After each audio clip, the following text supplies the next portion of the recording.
Hey friends, this is Jennifer Huber, also known as Solo Travel Girl. I'm heading out to my first Daytona 500. It's going to be a quick trip. I have about a 3.5 hour drive. The race was postponed to Monday, February 19th, and the race is at 4. I don't know if I'm going to stay for the whole thing because I really don't like driving in the dark, but we shall see. So come along on this journey with me. And this is the second slowdown on I-4. There's always a slowdown on I-4. But this has added about 40 minutes to my trip. Good times. Glad I left early. I really know nothing about NASCAR, so I've been listening to NASCAR radio on Sirius XM on my drive over. We'll see how much I absorb. It's been interesting listening to the interviews with the drivers.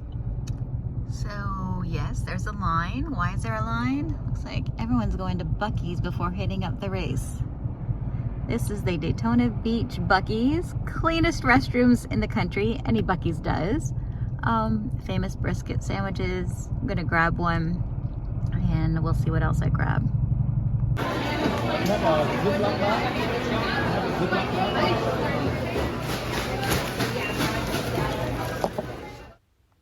And here is some of the cuteness and fun things that you can find inside Buc-ee's. Yes, I'm filming this in the car. It's just too crazy in the parking lot. Plus, I don't like people watching me. But yeah, that's Buc-ee's behind me. Got the famous brisket sandwich. Holy cow, this is $8.49. I got some beef jerky. I got a nail file. And yeah, I have my provisions. All right, so off to the races I go. I'm going to go find parking lot number 7.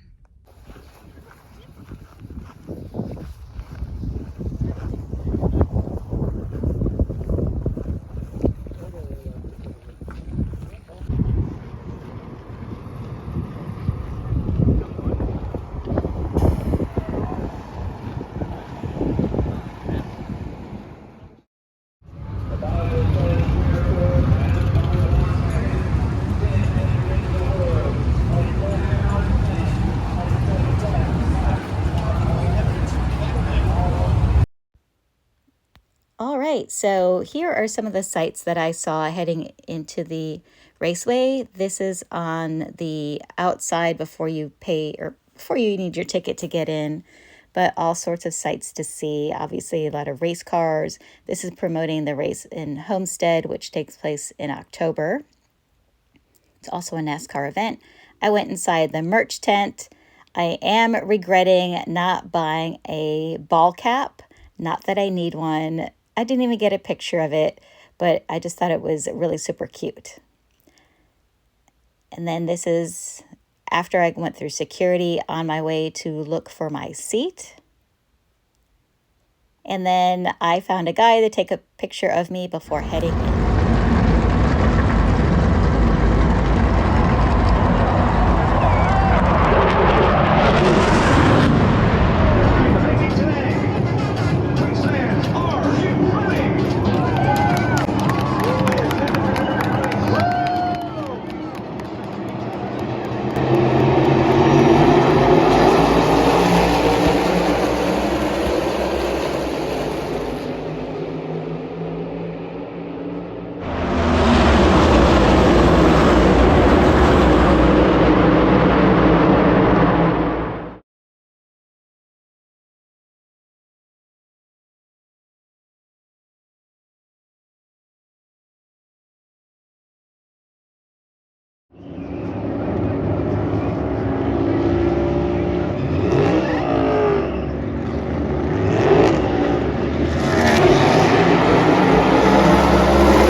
stopped at Buc-ee's after the race, 309. Everything else was like 329, 330 around. Buc-ee's. Lots of gas pumps. Lots of gas pumps.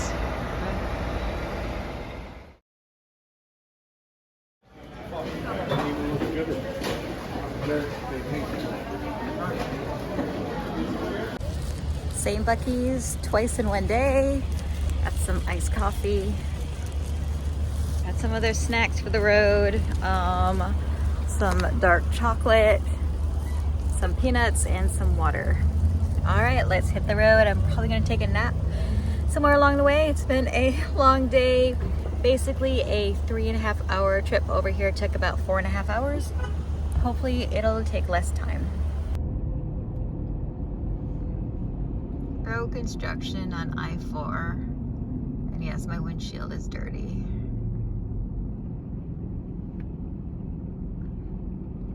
Just means another slowdown to get home.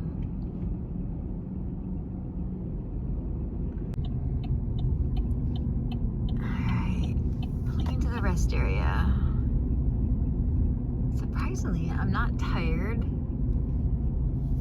but I'm gonna just take a little break, use the restroom, stretch, and I have about an hour left to get home. Look at the trucks. All right, rest area. I just pulled into my driveway. It's 2:55 a.m. on Tuesday, February 20th. I left my home at 8:30 a.m. yesterday morning, which was Monday, February 19th. And I drove to Daytona for the Daytona 500. It was the first time I've been to the Daytona 500. I think it's the first time I've been to a NASCAR race. I have been to the 12 Hours of Sebring a couple times, and growing up as a kid, we actually had a raceway behind us, the Lancaster Speedway, so I've been to some stock car races before, but pretty sure this is my first NASCAR race. I kind of understand it now, the appeal, especially with families, because one, they had free parking and then free shuttles. Granted, I had to wait about 90 minutes after the Daytona 500 ended and to get on the shuttle. So that was a long time, but it was free. And then you could bring in your own food, your own beverages. You could bring in coolers. You could bring in backpacks. They preferred if things were clear, but they didn't have to be. So I can see why this would be a family-friendly affair. Now, granted, I don't know how much tickets were, because tickets were a gift to me. Because the company I work for was a sponsor. But it was interesting. I didn't think I would actually sit for all 200 laps, and I didn't realize that the race was broken up into 3 segments.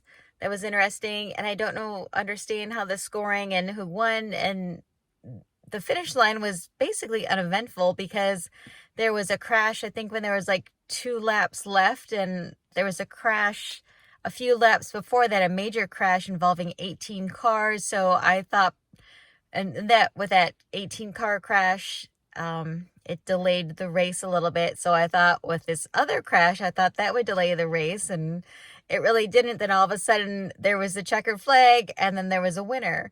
So it felt a little lackluster, but a win is a win.